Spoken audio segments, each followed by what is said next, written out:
आप देख रहे हैं डे एंड नाइट न्यूज, निष्पक्ष और निडर।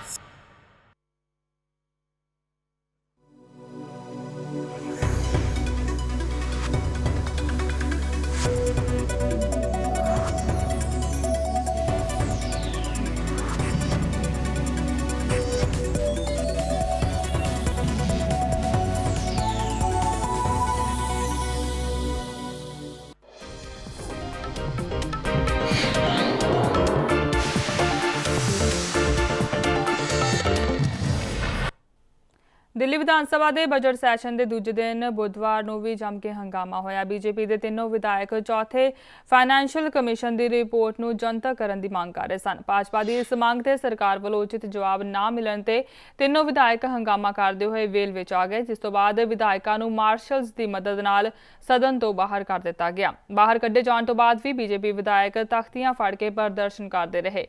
इन्हां तख्तियां ते चौथे फाइनैंशियल कमीशन की रिपोर्ट नूं जनतक करन दी मांग लिखी सी। मंगलवार नूं भी बीजेपी विधायक ओपी शर्मा नूं मार्शल्स की मदद नाल सदन तो बाहर कढ़िया गया सी।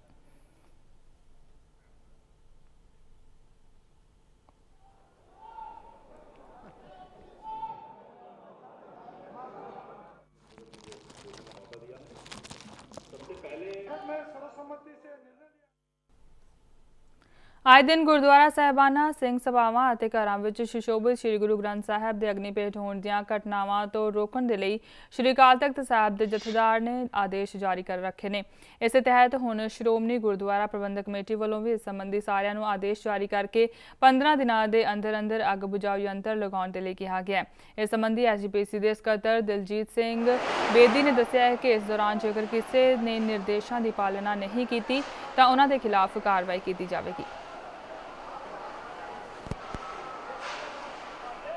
गर्मी की रुत दे विच ਵੱਖ-ਵੱਖ गुरुद्वारा साहिबान दे विच कई बार बिजली सर्किट शार्ट होने कारण कई बार किसी शरारती अंसर वालों जां कई बार अपनी प्रबंधकों की लापरवाही कारण साहिब श्री गुरु ग्रंथ साहिब जी के पावन स्वरूप जिहड़े आ वो अगन भेट हो जाने की खबरां मिलदियां ने, जिहदे नाल समुची सिख कौम ਜਿਹੜੀ देश विदेश ਵਿੱਚ बैठी आ उस ਨੂੰ बहुत ज़्यादा दुख पहुँचता है और भावनावां ਨੂੰ ठेस लगती है, जिस दे नाल श्रोमणी गुरुद्वारा प्रबंधक कमेटी वालों जथेदार अवतार सिंह प्रधान श्रोमणी गुरुद्वारा प्रबंधक कमेटी ने उचेचे करके आदेश जारी किए हैं कि सारियां ही प्रबंधक कमेटियां आपो अपने गुरुद्वारा साहिबान दे विच अग बुझाऊ यंत्र जिहड़े ने वो लगाउण और नाल ही पूरी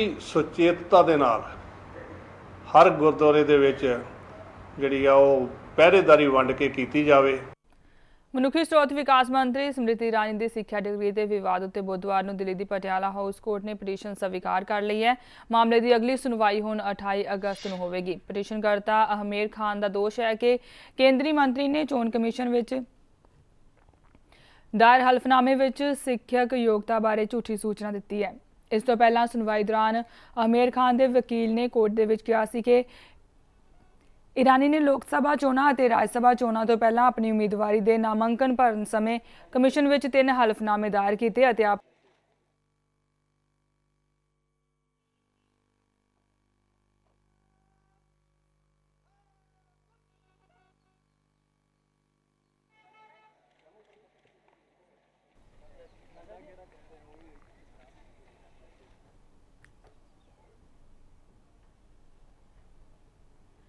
अहमेर खान के वकील ने कोर्ट में कहा कि ईरानी ने लोक सभा चोणां अते राज सभा चोणां तो पहला अपनी उम्मीदवारी के नामांकन भरते समय कमीशन में 3 हल्फनामे दायर किए अते अपनी विद्यक योग्यता बारे वख-वख ब्यौरा दिता।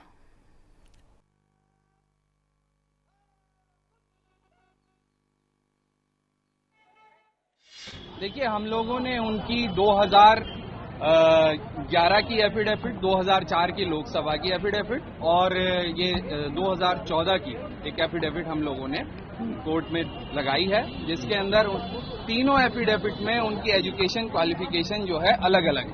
जी, कोर्ट का फैसला बहुत सकारात्मक है, हम पूरी तरह से संतुष्ट हैं और उम्मीद करते हैं कि आगे भी जो है कोर्ट सही फैसला ले और जनता तक सही जवाब पहुंचे। थोड़ा ना, इसमें कोई वर्डिक्ट नहीं आया, ये नॉर्मल प्रक्रिया है कि कोर्ट जब कंप्लेंट आता है कोर्ट के सामने तो कोर्ट कई बार देखती है कि बहुत सीरियस केस है तो कोर्ट कहती है पुलिस इसमें इन्वेस्टिगेट करे और एफआईआर करके हमें इन्वेस्टिगेशन करके हमें दे।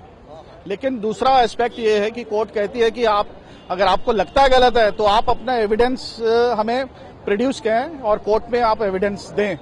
तो इस केस के अंदर कंप्लेनेंट को कहा गया है कि अगर आपको लगता है कि इन दोनों में अंतर है, कोई एफिडेविट में उनकी क्वालिफिकेशन में कोई गलत है, तो आप अपना एविडेंस प्रूफ के साथ लेके आएं और 28/6 को आप कोर्ट में दें। 2011 के एफिडेविट में, राज्यसभा के एफिडेविट में स्मृति जी ने लिखा है कि मैं BCom part 1 school of correspondence से किया है। 2014 में भी उन्होंने यही लिखा है कि बीकॉम पार्ट मैंने स्कूल ऑफ कॉरेस्पॉन्डेंस, जो आज ओपन स्कूल ऑफ लर्निंग है, वहीं से किया और 1994 में किया, तो कोई दिक्कत ही नहीं है। उधर इस मामले ते सियासी आगुआं दा भी प्रतिक्रम आना शुरू हो गया है। आओ जानते हैं उन्हां दा की कहना है। देखिए, पूरा वाकया भारतीय जनता पार्टी के चाल चरित्र और चेहरे को उजागर करता है। किस तरह से हास्यास्पद और निंदनीय है कि एक देश की शिक्षा मंत्री वो व्यक्ति है जो खुद की शिक्षा को लेके देश को और इलेक्शन कमीशन को गुमराह करती है। ऐसे व्यक्ति को कोई मॉरल राइट नहीं है, कॉन्स्टिट्यूशनल राइट नहीं है कि वो अपने पद पे बने रहे। उनको तुरंत इस्तीफा देना चाहिए और उन पे भी जिस तरह से दिल्ली के मंत्री पे कार्रवाई हुई थी उसी तरह से उन पे भी एफआईआर लॉन्च होनी चाहिए। देखिए, आपको मालूम है दिल्ली के अंदर तोमर को इस्तीफा देना पड़ा। उन्होंने भी कुछ इसी तरह के गलत बयान दिए थे अपनी डिग्री के बारे में, और मैं समझता हूं कि भारतीय जनता पार्टी की जो से इस समय भारत सरकार में शिक्षा मंत्री श्रीमती स्मृति ईरानी हैं, उन्होंने अगर इस तरह की घोषणाएं की हैं तो उनको अब सरकार में बने रहने का कोई नैतिक अधिकार नहीं है, और जब कानून ने भी इसको संज्ञान में ले लिया है तो उनको इस्तीफा दे देना चाहिए। नहीं, देखिए, जिस तरह से आज कोर्ट में पीपल्स रिप्रेजेंटेशन एक्ट सेक्शन 125 के अंतर्गत स्मृति ईरानी जी का केस आया, उसमें कोर्ट ने क्या कहा है? कोर्ट ने कोई समन तो नहीं किया स्मृति जी को, कोर्ट ने किसी प्रकार से भी कोई वर्डिक्ट नहीं सुनाया, कोर्ट ने केवल इस केस का कॉग्निजेंस लिया है और कुछ नहीं किया है। कोर्ट ने याचिकाकर्ता से यह पूछा है कि आप वो एविडेंस दीजिए जिसको प्री समनिंग एविडेंस कहते हैं, कि आखिर स्मृति जी को क्यों समन किया जाए। इसमें सबसे बड़ी बात है कि फेक डिग्री और टाइपोग्राफिकल एरर में डिफरेंस जानना चाहिए। आप देखिए, यहाँ कोई फेक डिग्री का मामला नहीं है, यहाँ टाइपोग्राफिकल एरर का मामला है। ठीक उसी प्रकार जैसे सोनिया गांधी जी और आदरणीय राहुल गांधी जी का टाइपोग्राफिकल एरर था। ये तो दिल्ली पुलिस पे पूरा भरोसा, साथ ही देश के प्रधानमंत्री नरेंद्र मोदी पर भी पूरा भरोसा है कि जिस प्रॉम्प्टनेस के साथ हमारे कानून मंत्री जितेंद्र तोमर को गिरफ्तार किया गया था, उनके खिलाफ एफआईआर दर्ज की गई थी, उसी तरीके से दिल्ली पुलिस जो है वो स्मृति ईरानी के खिलाफ एफआईआर दर्ज करेगी और उसी तरीके से उनको गिरफ्तार किया जाएगा। क्योंकि तोमर के मामले में माना जा रहा था कि अगर वो बाहर रहेंगे तो गवाहों को भटका सकते हैं, वो जो सबूत हैं उनको नष्ट कर सकते हैं। तो स्मृति ईरानी तो केंद्र के अंदर एचआरडी मिनिस्टर है, बहुत पावरफुल मंत्री हैं। केंद्रीय महिला ਅਤੇ बाल विकास मंत्री मेनका गांधी ने ਅੱਜ सोनीपत ਦੇ ਪਿੰਡ ਹਸਨਪੁਰ ਵਿੱਚ ਦੇਸ਼ ਦੇ ਪਹਿਲੇ ਅਤੇ ਆਧੁਨਿਕ ਆਂਗਨਵਾੜੀ ਕੇਂਦਰ ਆਨੰਦਘਰ ਦਾ ਉਦਘਾਟਨ ਕੀਤਾ। ਇੱਕ ਨਿੱਜੀ ਕੰਪਨੀ ਵਿਦਾਂਤਾ ਨਾਲ ਮਿਲ ਕੇ ਦੇਸ਼ ਭਰ ਵਿੱਚ 4000 ਆਂਗਨਵਾੜੀ ਕੇਂਦਰਾਂ ਨੂੰ ਆਨੰਦਘਰ ਦਾ ਰੂਪ ਦਿੱਤਾ ਜਾਵੇਗਾ। ਆਂਗਨਵਾੜੀ ਕੇਂਦਰਾਂ ਦੀ ਹਾਲਤ ਹੋਰ ਵਧੀਆ ਬਣਾਉਣ ਦੇ ਲਈ ਮਹਿਲਾ ਅਤੇ ਬਾਲ ਵਿਕਾਸ ਵਿਭਾਗ ਵੱਲੋਂ ਕੋਸ਼ਿਸ਼ਾਂ ਕੀਤੀਆਂ ਜਾ ਰਹੀਆਂ ਨੇ।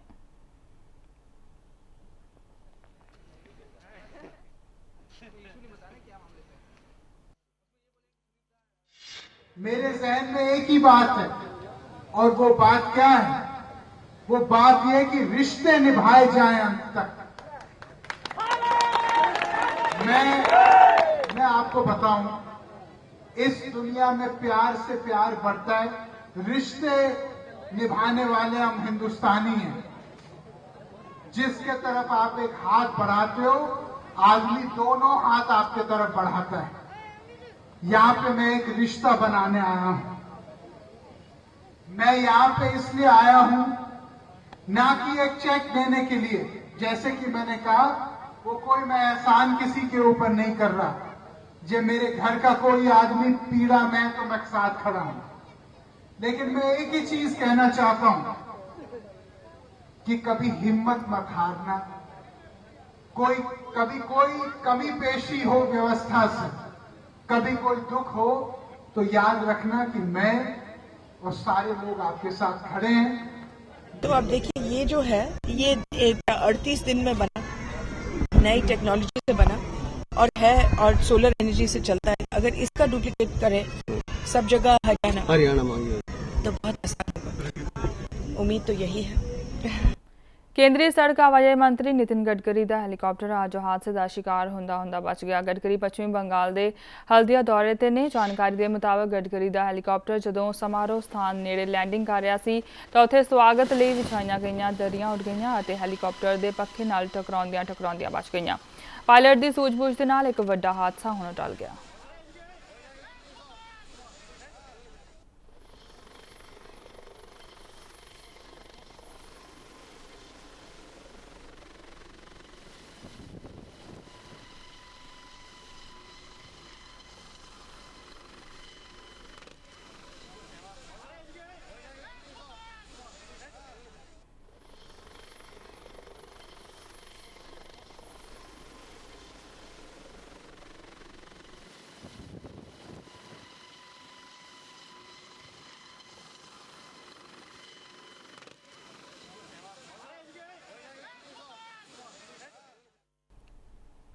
ਮੁੰਬਈ ਤੋਂ 80 ਕਿਲੋਮੀਟਰ ਦੂਰ ਸਮੁੰਦਰ ਵਿੱਚ ਕੋਸਟਲ ਪ੍ਰਾਈਡ ਨਾਮ ਦਾ ਮਾਲਵਾਹਕ ਜਹਾਜ਼ ਡੁੱਬ ਗਿਆ। ਦੱਸਿਆ ਜਾ ਰਿਹਾ ਹੈ ਕਿ ਇਸ ਦੇ ਵਿੱਚ ਮੌਜੂਦ ਸਾਰੇ 15 ਲੋਕਾਂ ਨੂੰ ਭਾਰਤੀ ਜਲ ਸੈਨਾ ਤੇ ਕੋਸਟ ਗਾਰਡ ਨੇ ਬਚਾ ਲਿਆ ਹੈ।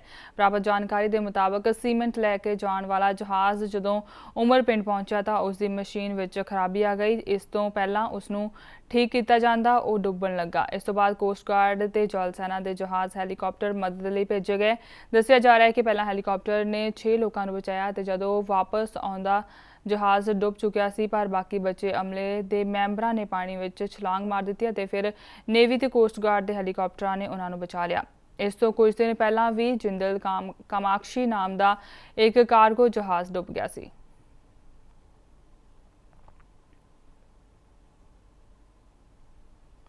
ਮੁੰਬਈ ਅੱਤਵਾਦੀ ਹਮਲਿਆਂ ਦੇ ਸਾਜ਼ਿਸ਼ਕਾਰ ਅਤੇ ਲਸ਼ਕਰ-ਏ-ਤੋਇਬਾ ਦੇ ਕਮਾਂਡਰ ਜ਼ਕੀਉਰ ਰਹਿਮਾਨ ਲਖਵੀ ਦੀ ਰਿਹਾਈ ਨੂੰ ਲੈ ਕੇ ਪਾਕਿਸਤਾਨ ਵੱਲੋਂ ਸੰਯੁਕਤ ਰਾਸ਼ਟਰ ਦੇ ਮਤੇ ਦੀ ਉਲੰਘਣਾ ਵਿਰੁੱਧ ਕਾਰਵਾਈ ਦੇ ਲਈ ਛੇੜੀ ਭਾਰਤੀ ਮੁਹਿੰਮ ਨੂੰ ਚੀਨ ਨੇ ਰੋਕ ਦਿੱਤਾ ਹੈ। ਚੀਨ ਨੇ ਕਿਹਾ ਕਿ ਭਾਰਤ ਵੱਲੋਂ ਮੁਹੱਈਆ ਕਰਵਾਈ ਜਾਣਕਾਰੀ ਅਧੂਰੀ ਹੈ। ਸੰਯੁਕਤ ਰਾਸ਼ਟਰ ਦੀ ਮੀਟਿੰਗ ਵਿੱਚ ਜਦੋਂ ਭਾਰਤ ਨੇ ਕਿਹਾ ਕਿ 26/11 ਦੇ ਮੁਕੱਦਮੇ ਵਿੱਚ ਲਖਵੀ ਦੀ ਰਿਲੀਜ਼ ਸੰਬੰਧੀ ਪਾਕਿਸਤਾਨ ਤੋਂ ਸਪਸ਼ਟੀਕਰਨ ਮੰਗਿਆ ਜਾਵੇ ਤਾਂ ਭਾਰਤ ਦੀ ਮੁਹਿੰਮ ਨੂੰ ਚੀਨ ਦੇ ਨੁਮਾਇੰਦਿਆਂ ਨੇ ਇਹ ਤਰਕ ਦੇ ਕੇ ਰੋਕ ਦਿੱਤਾ ਕਿ ਭਾਰਤ ਢੁਕਵੀਂ ਜਾਣਕਾਰੀ ਮੁਹੱਈਆ ਨਹੀਂ ਕਰਵਾ ਰਿਹਾ। ਸੰਯੁਕਤ ਰਾਸ਼ਟਰ ਦੀ ਇਸ ਕਮੇਟੀ ਵਿੱਚ 5 ਅਸਥਾਈ ਅਤੇ 10 ਅਸਥਾਈ ਮੈਂਬਰ ਦੇਸ਼ਾਂ ਦੇ ਨੁਮਾਇੰਦੇ ਸ਼ਾਮਲ ਨੇ। ਮੀਟਿੰਗ ਦੌਰਾਨ ਚੀਨ ਨੂੰ ਛੱਡ ਕੇ ਬਾਕੀ ਮੈਂਬਰਾਂ ਨੇ ਭਾਰਤ ਦੀ ਹਮਾਇਤ ਕੀਤੀ ਹੈ।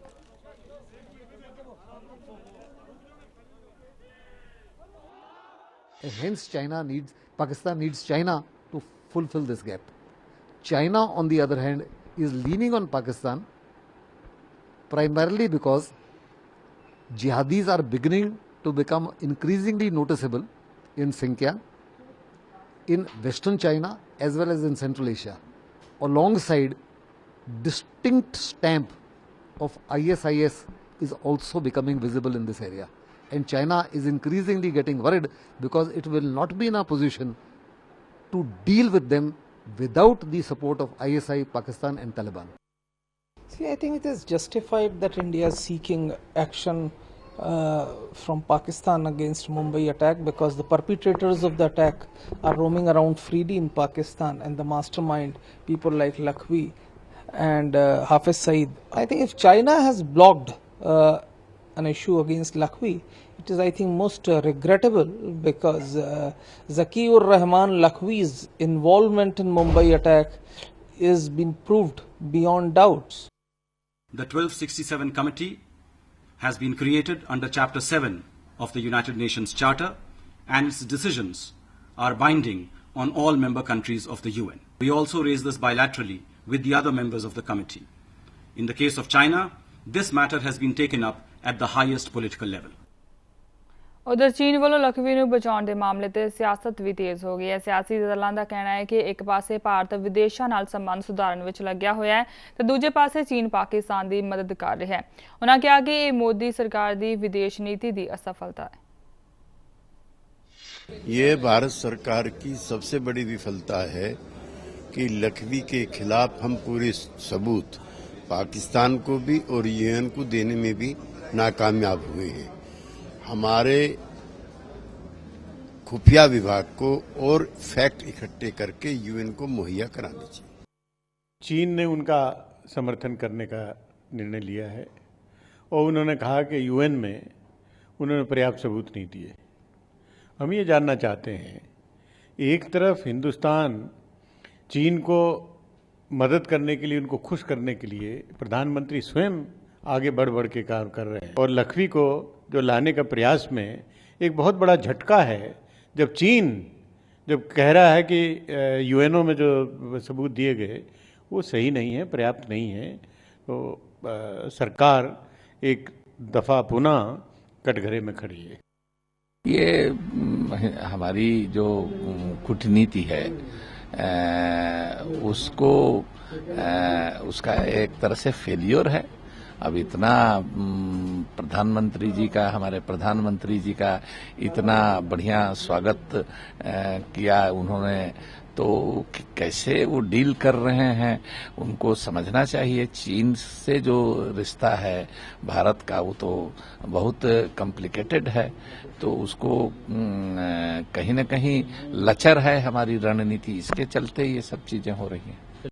जहां तक जकीउर रहमान लखवी का मामला है, भारत हमेशा से ही आतंकवाद के खिलाफ लड़ने के लिए कटिबद्ध है और यही कारण रहा कि जब कोर्ट ने जकीउर रहमान लखवी को पाकिस्तान में रिहा कर दिया, तब भारत की सरकार ने अपने रिप्रेजेंटेटिव के माध्यम से संयुक्त राष्ट्र में यूएन सैंक्शन कमेटी में इसके खिलाफ हमने अपील दायर किया। चाइना का जो मूव कल आया है इसको ब्लॉक करने को, जैसा कि अभी विदेश मंत्रालय के प्रवक्ता ने बताया, हाईएस्ट लेवल में चाइना के जो लेवल है उससे बातचीत हिंदुस्तान की हो रही है, क्योंकि जो रिजोल्यूशन चाइना और इंडिया के बीच हस्ताक्षर किए गए थे जब प्रधानमंत्री नरेंद्र मोदी चाइना गए थे, उस रिजोल्यूशन के मुताबिक चाइना और इंडिया दोनों मिलकर आतंकवाद के खिलाफ लड़ेंगे। ये सवाल जो है ये गंभीर है और इस बात को बहुत सीरियसली हमारे मिनिस्ट्री ऑफ एक्सटर्नल अफेयर्स ने चीन के साथ उठाया है और हमें यकीन है कि चीन समझ जाएगा कि टेररिज्म और ख़ास तौर ये लखवी जैसे जो टेररिस्ट हैं उनके लिए उनकी कोई रिहाइश नहीं होनी चाहिए, उनको किसी किस्म की रिहाई नहीं होनी चाहिए और जब तक उनको पूरी तरह सज़ा नहीं मिलती है तो ये टेररिज्म एक ऐसा सांप है, वो हिंदुस्तान को तो काटने की कोशिश कर रहा है, चीन को भी काटेगा। ਮੰਡੀ ਕਾਂਡ ਵਿੱਚ ਇੱਕ ਨਵਾਂ ਮੋੜ ਆ ਗਿਆ ਹੈ। ਇਸ ਕਾਂਡ ਦੇ ਵਿੱਚ ਮਾਰੇ ਗਏ ਨੌਜਵਾਨਾਂ ਦੇ ਮਾਪਿਆਂ ਨੇ ਚੰਡੀਗੜ੍ਹ ਵਿੱਚ ਪ੍ਰੈਸ ਕਾਨਫਰੰਸ ਕਰਕੇ ਦੋਸ਼ ਲਗਾਇਆ ਹੈ ਕਿ ਸਿਹਤ ਮੰਤਰੀ ਕੌਲ ਸਿੰਘ ਠਾਕੁਰ ਨੇ ਇੱਕ ਸਾਜ਼ਿਸ਼ ਤਹਿਤ ਉਹਨਾਂ ਦੇ ਬੱਚਿਆਂ ਨੂੰ ਮਰਵਾਇਆ ਹੈ। ਉਹਨਾਂ ਦੋਸ਼ ਲਾਇਆ ਕਿ ਕੌਲ ਸਿੰਘ ਠਾਕੁਰ ਉਹਨਾਂ ਤੋਂ ਹਿਮਾਚਲ ਵਿੱਚ ਕਾਰੋਬਾਰ ਕਰਨ ਬਦਲੇ ਪੈਸਿਆਂ ਦੀ ਮੰਗ ਕਰ ਰਹੇ ਸੀ। ਕੌਲ ਸਿੰਘ ਠਾਕੁਰ ਨੇ ਉਹਨਾਂ ਦੇ ਬੇਟਿਆਂ ਨੂੰ ਕਿਹਾ ਸੀ ਕਿ ਜੇਕਰ ਉਹ ਪੰਜਾਬ ਆ ਕੇ ਇੱਥੋਂ ਬਿਜ਼ਨਸ ਕਰਨਗੇ ਤਾਂ ਉਸ ਬਦਲੇ ਉਹਨਾਂ ਨੂੰ ਕੁਝ ਫਾਇਦਾ ਉਸ ਨੂੰ पहुँचाना पवेगा। जो इस मामले में कौल सिंह ठाकुर नाल गल की गई तो उन्होंने अपने ते लगे दोषों को बेबुनियाद दस्सिया। उन्होंने कहा कि जिहड़े नौजवान इस हादसे का शिकार हुए ने वो पहला ही कई अपराधिक मामलों में फसे हुए ने।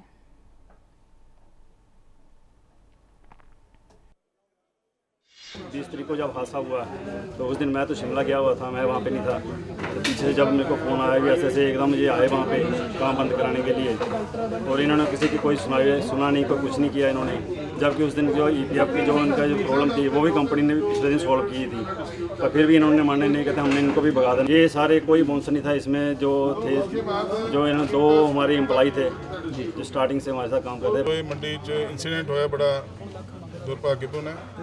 ਇਹਦੇ 'ਚ ਪੰਜਾਬ ਦੇ 4 ਨੌਜਵਾਨਾਂ ਦਾ ਕਤਲ ਹੋਇਆ ਤੇ ਉੱਥੇ ਜਿਹੜਾ ਡਿਸਪਿਊਟ ਸੀਗਾ ਉਹ ਸੁਪਰੀਮੋ ਕੰਸਟਰਕਸ਼ਨ ਕੰਪਨੀ ਤੇ ਲੋਕਲ ਲੇਬਰਸ ਦਾ ਉੱਥੇ ਕੋਈ ਡਿਸਪਿਊਟ ਸੀਗਾ। ਇਹਨਾਂ ਦਾ ਛੋਟਾ ਜਿਹਾ ਤਕਰਾਰ ਹੋਇਆ ਤੇ ਇਸ ਤਕਰਾਰ ਨੂੰ ਲੋਕਲ ਜਿਹੜੇ ਪੋਲੀਟੀਸ਼ੀਅਨ ਹੈ ਔਰ ਉੱਥੇ ਦੇ ਗੂਨਸ ਹੈ ਉਹਨਾਂ ਨੇ ਵਧਾ ਕੇ ਐਡਾ ਕਰਤਾ ਕਿ ਸੁੱਤੇ ਪਏ ਨੌਜਵਾਨਾਂ ਦਾ ਇਹ ਕਤਲ ਹੋਇਆ ਤੇ ਇਹਨਾਂ ਚੋਂ ਕੁਝ ਨੌਜਵਾਨਾਂ ਨੇ ਭੱਜ ਕੇ ਆਪਣੀ ਜਾਨ ਬਚਾਉਣ ਦੀ ਕੋਸ਼ਿਸ਼ ਕੀਤੀ ਤਾਂ ਉਹਨਾਂ ਦਾ ਤੁਸੀਂ ਦੇਖੋਗੇ ਵੀ कंस्ट्रक्शन साइट तो काफ़ी दूर जाके कत्ल करे। 9 बजे 9:30 बजे उन पर सुते पर ही हमला कर दिया है। ऐसे नहीं किया, वो पूरी मर्डर तरीके ना किया गया है। कोई ऐसे लेबर की इसमें कोई नहीं है, उसमें गुंडे पार्टी ने कोई ने इस पर हमला किया।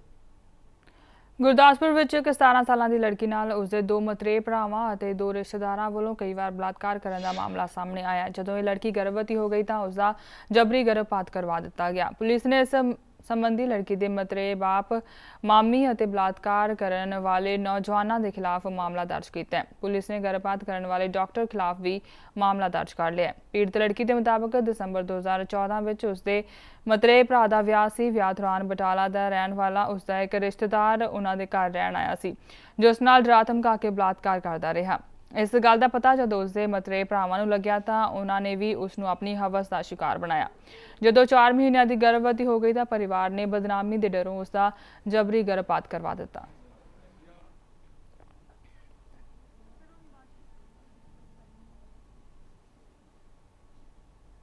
मेरी ऑब्जर्वेशन के अनुसार असी सारी रिपोर्ट्स इत्थों लैके सारे FIR की कॉपी लैन तो उपरंत साढ़े चाइल्ड वैलफेयर कमेटी जो बाल भलाई कमेटी डिस्ट्रिक्ट लैवल की होंगी असी सारा का सारा केस उन्होंने अगे रख देवांगे। उपरंत जो भी डिसीजन उन्होंने होएगा उसके डिसीजन को फॉलो करते ही सारी कार्रवाई की जाएगी। जी चाइल्ड वैलफेयर कमेटी तो चाइल्ड वैलफेयर जो है कमेटी उहदे ही मतलब ऑर्डर्स के बिहाफ के उत्ते असीं जेकर लड़की सानू लगेगी कि प्रोटेक्ट है सुरक्षित है तो मतलब केस नू पूरा फॉलो करन तो उपरंत वो अपना डिसीजन अगे देंगे। ਉਹਨੂੰ ਹੀ ਉਹਨਾਂ ਦੇ ਬਿਕੋਜ਼ ਉਹ ਹਾਇਰ ਪ੍ਰਾਇੋਰਟੀ मतलब ਸਾਡੇ ਲਈ ਅਥਾਰਟੀਜ਼ ਨੇ ਸਾਡੇ ਉੱਪਰ ਉਹਨੂੰ ਹੀ ਅਸੀਂ ਫੋਲੋ ਕਰਾਂਗੇ ਜੋ ਸਾਨੂੰ ਉਹਨਾਂ ਦੇ ਆਰਡਰਸ ਮਿਲਣਗੇ। ਆਦਮੀ ਆਏ ਵੀ ਇੱਕ ਲਖਵਿੰਦਰ ਸਿੰਘ ਨਾਮੀ ਵਿਅਕਤੀ ਨੇ ਇੱਕ ਲੜਕੀ ਸੀ 5-6 ਸਾਲ ਦੀ ਉਮਰ ਦੀ ਤੇ ਲਿਆ ਕੇ ਘਰ ਪਾਲੀ ਸੀ, ਧੀ ਬਣਾ ਕੇ ਰੱਖੀ ਸੀ ਤੇ ਪਿੰਡ ਦੇ ਵਿੱਚ ਇਹ ਗੱਲ ਦੀ ਚਰਚਾ ਕਿ ਉਹਦੇ ਲੜਕਿਆਂ ਨੇ ਤੇ ਉਹਦੇ ਘਰ ਇੱਕ ਉਹਦੀ ਸਾਲੀ ਦਾ ਲੜਕਾ ਆਇਆ ਸੀ ਤੇ ਉਹਨਾਂ ਨੇ ਉਹਦੇ ਨਾਲ ਵੀ ਬਲਾਤਕਾਰ ਕਰਦੇ ਰਹੇ ਨੇ। ਲੁਧਿਆਣਾ ਸਿਹਤ ਵਿਭਾਗ ਨੇ ਹੈਬੋਵਾਲ ਵਿੱਚ ਇੱਕ ਨਕਲੀ ਫੂਡ ਸਪਲੀਮੈਂਟ ਤਿਆਰ ਕਰਨ ਵਾਲੀ ਫੈਕਟਰੀ ਵਿੱਚ ਛਾਪਾ ਮਾਰਿਆ। ਟੀਮ ਵੱਲੋਂ ਫੈਕਟਰੀ ਵਿੱਚੋਂ ਲੱਖਾਂ ਰੁਪਏ ਦੇ ਨਕਲੀ ਫੂਡ ਸਪਲੀਮੈਂਟ ਬਰਾਮਦ ਕੀਤੇ ਗਏ ਨੇ। ਸਿਹਤ ਵਿਭਾਗ ਵੱਲੋਂ ਇੱਕ ਛਾਪਾ ਇੱਕ ਗੁਪਤ ਸੂਚਨਾ ਦੇ ਆਧਾਰ ਤੇ ਮਾਰਿਆ ਗਿਆ ਹੈ। ਵਿਭਾਗ ਨੂੰ ਪਤਾ ਲੱਗਾ ਸੀ ਕਿ ਇਸ ਫੈਕਟਰੀ ਵਿੱਚ ਵਿਦੇਸ਼ੀ ਕੰਪਨੀਆਂ ਦੇ ਲੈਬਲ ਲਗਾ ਕੇ ਨਕਲੀ ਫੂਡ ਸਪਲੀਮੈਂਟ ਡੱਬਿਆਂ ਵਿੱਚ ਭਰਿਆ ਜਾ ਰਿਹਾ ਹੈ। ਸਿਹਤ ਬਣਾਉਣ ਵਾਲੇ ਇਹ ਸਪਲੀਮੈਂਟ ਵੱਖ-ਵੱਖ ਜਿਮਾਂ ਵਿੱਚ ਸਪਲਾਈ ਕੀਤੇ ਜਾਂਦੇ ਸਨ।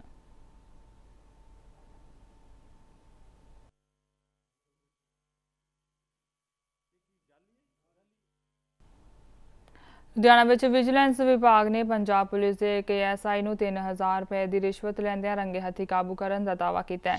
ਵਿਜੀਲੈਂਸ ਦੇ ਮੁਤਾਬਕ ASI ਨੂੰ ਲੁਧਿਆਣਾ ਦੇ ਡੇਹਲੋਂ ਥਾਣੇ ਦੇ ਵਿੱਚ ਗ੍ਰਿਫਤਾਰ ਕੀਤਾ ਗਿਆ। ਵਿਜੀਲੈਂਸ ਦੇ DSP ਗੁਰਪ੍ਰੀਤ ਕੌਰ ਦੇ ਮੁਤਾਬਕ ਸਿੰਦਰ ਸਿੰਘ ਨਾਮ ਦੇ ਵਿਅਕਤੀ ਨੇ ਸ਼ਿਕਾਇਤ ਕੀਤੀ ਸੀ ਕਿ ਉਸ ਦਾ ਆਪਣੇ ਪਿੰਡ ਦੇ ਕਿਸੇ ਵਿਅਕਤੀ ਦੇ ਨਾਲ ਝਗੜਾ ਹੋਇਆ ਸੀ।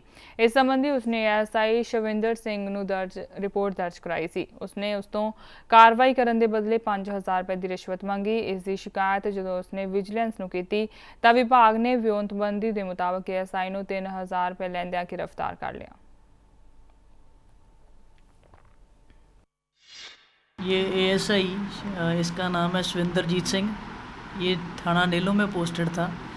इसने अब सुरेंद्र सिंह जो कि एक जसवाल गांव का रहने वाला है, उनका आपस में लड़ाई झगड़ा हुआ था। उसने अपनी कार्रवाई करने के लिए इसको बयान लिखवाए थे 4-5 दिन पहले। ये कार्रवाई नहीं कर रहा था। उसने हमें आके दरखास्त दी, शिकायत की, इसलिए हमने उसको रंगे हाथों 3000 रुपये रिश्वत लेते पकड़ा है। हिमाचल प्रदेश पुलिस ਵੱਲੋਂ ਨਸ਼ਾ ਵਿਰੋਧੀ ਹਫ਼ਤਾ ਮਨਾਇਆ ਜਾ ਰਿਹਾ ਹੈ। 23 ਜੂਨ ਤੋਂ 29 ਜੂਨ ਤੱਕ ਮਨਾਏ ਜਾ ਰਹੇ ਨਸ਼ਾ ਵਿਰੋਧੀ ਹਫ਼ਤੇ ਤਹਿਤ ਲੋਕਾਂ ਨੂੰ ਨਸ਼ਿਆਂ ਦੇ ਮਾੜੇ ਪ੍ਰਭਾਵਾਂ ਤੋਂ ਜਾਣੂ ਕਰਵਾਇਆ ਜਾ ਰਿਹਾ ਹੈ। ਪੁਲਿਸ ਕਰਮਚਾਰੀਆਂ ਵੱਲੋਂ ਇਸ ਲੜੀ ਤਹਿਤ ਨਾਹਨ ਵਿੱਚ ਸਕੂਲਾਂ ਅਤੇ ਕਾਲਜਾਂ ਦੇ ਵਿੱਚ ਪੜ੍ਹਦੇ ਵਿਦਿਆਰਥੀਆਂ ਨੂੰ ਨਸ਼ਿਆਂ ਪ੍ਰਤੀ ਜਾਗਰੂਕ ਕੀਤਾ ਜਾ ਰਿਹਾ ਹੈ। ਇਸ ਮੌਕੇ ਪੁਲਿਸ ਅਧਿਕਾਰੀਆਂ ਨੇ ਕਿਹਾ ਕਿ ਇਸ ਸਮੇਂ ਨਸ਼ਿਆਂ ਦਾ ਸਭ ਤੋਂ ਵੱਧ ਸ਼ਿਕਾਰ ਨੌਜਵਾਨ ਹੋ ਰਹੇ ਨੇ, ਇਸ ਲਈ ਉਹਨਾਂ ਨੂੰ ਇਸ ਸੰਬੰਧੀ ਜਾਗਰੂਕ ਕਰਨਾ ਬਹੁਤ ਜ਼ਰੂਰੀ ਹੈ। 26 जून जो कि हम इंटरनेशनल एंटी ड्रग्स डे के रूप में मनाते हैं, उस संदर्भ में हम पूरे सिरमौर ज़िले में ड्रग्स के खिलाफ अवेयरनेस पैदा करने के लिए बहुत से कॉम्पिटिशन्स को स्कूल्स में और कॉलेजेस में कंडक्ट कर रहे हैं। आज हमने इसकी शुरुआत की है, जहाँ पर चित्रकला प्रतियोगिता, निबंध लेखन और साथ में डिक्लेमेशन के कॉम्पिटिशन्स भी हम कंडक्ट कर रहे हैं। पौंटा इत्यादि में जो ट्रक यूनियंस हैं उनसे भी हमने थाना ज्यूरिसडिक्शन के जितने भी कार्यकर्ता हैं उनको उनसे कांटेक्ट करने को कहा है। बुलेटिन में फिलहाल इन्ना ही, इजाजत दिओ, धन्यवाद। खबरां दी दुनिया विच आओ, साडे नाल कदे भी ਕਿਤੇ ਵੀ ਜੁੜੋ। ਆਪਾਂ ਮਿਲਾਂਗੇ ਫੇਸਬੁੱਕ ਤੇ, ਅਸੀਂ ਦਿਖਾਂਗੇ YouTube ਤੇ, ਸਾਨੂੰ ਫੋਲੋ ਕਰੋ ਟਵਿੱਟਰ ਤੇ। ਖਬਰਾਂ ਨਾਲ ਜੁੜੇ ਰਹੋ ਦਿਨ ਰਾਤ।